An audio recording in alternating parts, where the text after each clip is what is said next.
Halo Samsung KP, apa kabar? Gimana? Iki kemarin kan udah bahas si NSR 250 tentang iya wis kejuaraan balap-balap mereka gitu lah. Nah, ini aku mau bahas motor balap juga. Iya wis sama-sama dari Honda ini kelas lebih tinggi di kejuaraan Grand Prix atau MotoGP. Wis intine subscribe sih. Aku ingin delok wah pakai sing durung subscribe wis tak kei siji loro telu wis subscribe. Oke, kita lanjut.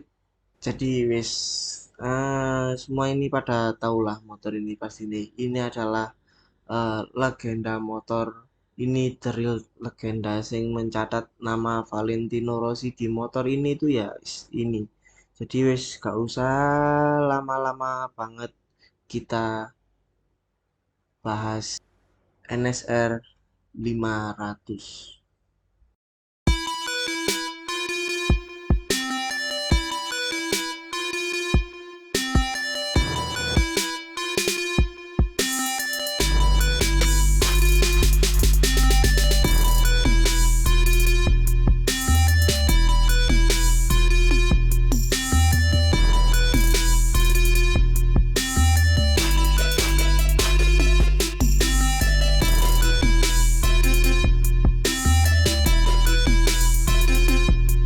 Ini adalah motor Honda yang diproduksi di tahun 84 sampai 2002, dan si Honda di balap ini punya punya beberapa tipe sih. Tipe yang dimaksud di sini tuh ada tipe tipe niku kayak versi yang selalu diupgrade di sisi performa mesin. Jadi untuk body-body ya sama aja sih. Yang pertama, ini NSR 500V. NSR 500V ini pertama kali dirilis tahun 1984. Wis, kalau bahas motor ini wis pasti nih kita bahas dua tak. Mesin sing generasi pertama iki masuk ke cc 498. Mesin iki wis mampu menghasilkan daya 110 horsepower di 12.500 rpm.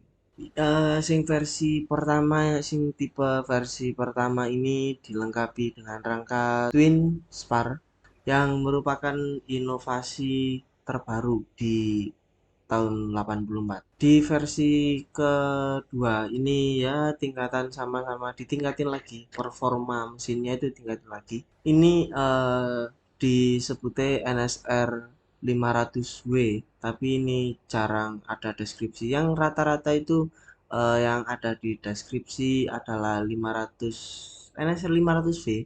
Itu ada V2, V3, ya versi-versi lebih ke atas sih. Jadi kita bahas NSR 500W ini yang dirilis pada tahun 85, jadi hampir sama kayak NSR 250 dengan mesin sing lebih bertenaga. Bodine udah di lebih ringan, dan mesin di motor NSR 500W ini berkapasitas lah 500 lah, tapi tenaganya bisa 125 horsepower di 12.500 rpm, lebih tingkat 15 rpm, 15 horsepower. Ada lagi tipe selanjutnya di NSR 500R.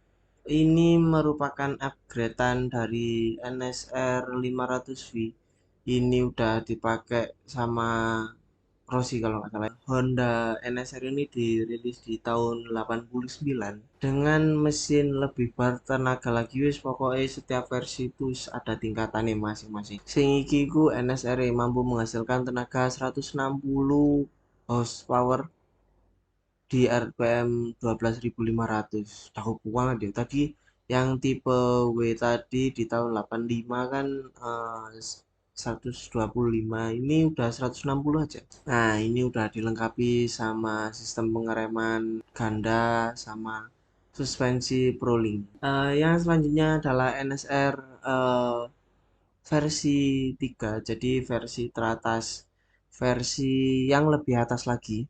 Di atas lagi ada V4, Jadi NSR ini dirilis tahun 1993 dengan mesin V4 2 tak. Wis pasti kita nagai jos. Nah, mesin ini wis mampu menghasilkan 180 horsepower di 12.500 rpm. Di versi 3 ini juga mesin mengalami upgrade vakum jadi injeksi. Yang varian di atasnya lagi NSR 500 yang versi keempatnya itu dirilis di tahun 97. Mesinnya tetap V4 2 tak sing wis ditingkatkan, wah tenaga wis jauh-jauh lebih kencang. Mesin ini menghasilkan daya 200 horsepower yang tadi awalnya 110 di awal 84 dan sekarang di 97 itu bisa 200 horsepower di 12.000 rpm. Sangat-sangat ngeri. Jadi di tahun ini wis 97 itu teknologinya wis kacau lah, keren-keren. Di yang versi 4 ini udah pakai rem ABS, terus habis itu suspensi udah bisa diatur sama perangkat elektronik. Dari versi-versi tersebut wis pasti tak simpulno iku mesin-mesin dari NSR 500 500 pastine 4 silinder, wis pastine 4 silinder 2 tak. Itu kapasitasnya wis pasti 489 atau 499. Yang terakhir pastine 499 sih, mendekati 500. Tenaga tertinggi sing dihasilkan oleh motorku bahkan nyampe 200 horsepower. Wis pasti teknologi sing gak bakal ketinggalan itu injeksi di motor ini. Untuk NSR 500 ini udah upgrade daripada NSR 250. Kalau NSR 250 pakai PGM 4, ini pakai PGM 5 sing membantu bahan bakar itu efisien mengantarkan cairan bahan bakar ke dalam pembakaran itu lebih mantap lagi. Gak kalah keren dari semuanya itu eh, balap itu kan bobot juga dihitung dan bobot si NSR ini mencapai 130 kilogram. Bobotnya hampir sama kayak Ninja 250 R, tapi ini cc-nya wis 500 cc 2 tak. Ingat-ingat 2 tak. Jadi kalau ngomongin NSR 250, ngomongin NSR 500 wis gak jauh-jauh dari research-research teknologi-teknologi yang semakin canggih yang selalu diuji coba oleh Honda. Sistem atau teknologi selanjutnya yang dikenalkan oleh Hyundai sing membuat NSR 500 ini sangat mewah di waktu itu. Teknologi suspensi itu udah Prolink. Jadi sistem suspensi Prolink ini itu dibuat bisa mengatur beban, bisa mengatur kontrol biar bawa motornya anteng, nggak ugal, nggak apa ya, nggak motornya itu nggak liar gitu.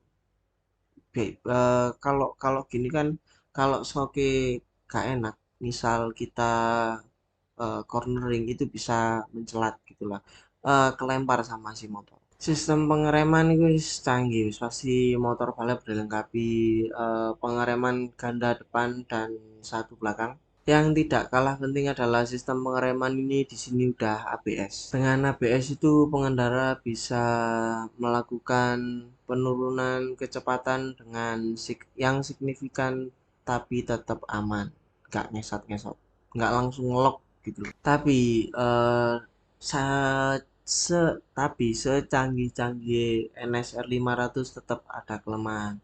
Jadi dengan motor yang sangat ringan, tenaga motor sampai 200 horsepower tadi, motor ini eh, nggak bisa dijoki oleh joki-joki amatiran samping jalan gitu, nggak bisa. Tenaga motor ini terlalu terlalu sangar, terlalu boys, Ini hanya pembalap yang profesional aja. Selain itu dua tak ya, ya kelemahannya sama lah. Emisinya lebih tinggi, eh, polusi udara lebih tinggi daripada motor 4 tak yang 1000 cc pun.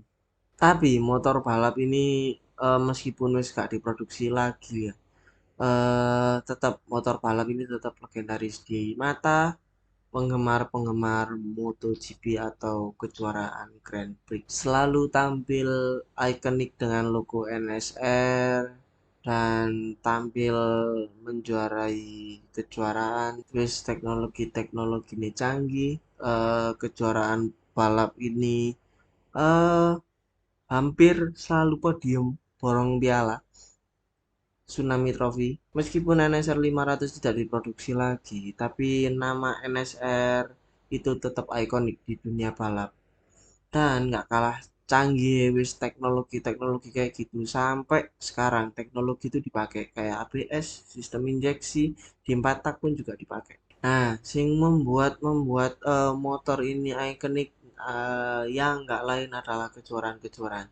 Jadi si NSR ini nggak pernah lagi sih, sering bahkan menjuarai kejuaraan Grand Prix, menempatkan Honda di posisi teratas di dunia balap. Salah satu pencapaian terbesar NSR 500 ini di kejuaraan balap MotoGP itu di tahun 84 dengan pembalap Freddy Spacer.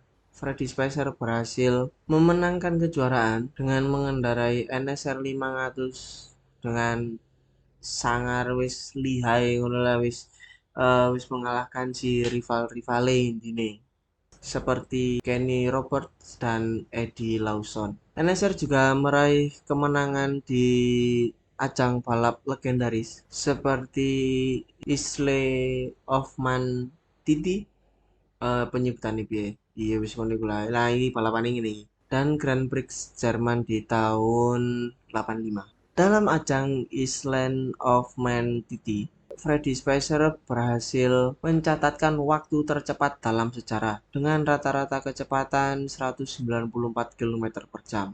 Ngawur pakai NSR 500 wes pokoknya sepeda iki medeni pol. Tapi prestasi NSR 500 gak berhenti di kejuaraan Isle of Man Titi aja. Motor ini terus menjuarai kejuaraan MotoGP sampai tahun 1990-an dan memiliki beberapa pembalap sing sangar-sangar seperti Mike Doohan, Wayne Gardner sing menunggangi 500 W Gardner tadi dan Alex Crivell. Dalam teknologi balap, NSR 500 itu sangat berpengaruh di dunia balap MotoGP karena terobosan-terobosan NSR 500 ini yang terus berinovasi, terus menambahkan teknologi sing canggih-canggih yang sampai saat ini pun dipakai teknologi itu. Eh Koyo suspensi suspensi yang bisa diatur pakai elektronik, terus habis itu sistem pembakaran sing efisien, jadi sehingga motor ini sangat kenceng wis lawan-lawan ini ditinggal dak ini.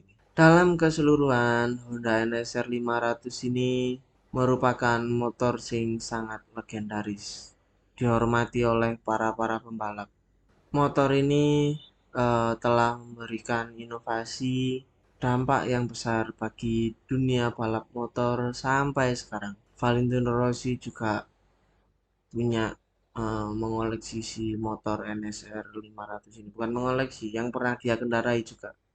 Jadi itulah spesifikasi NSR 500 dan kejuaraan-kejuaraan yang diraih serta impact yang dihasilkan sama NSR 500. Terima kasih banyak telah menonton sampai di sini.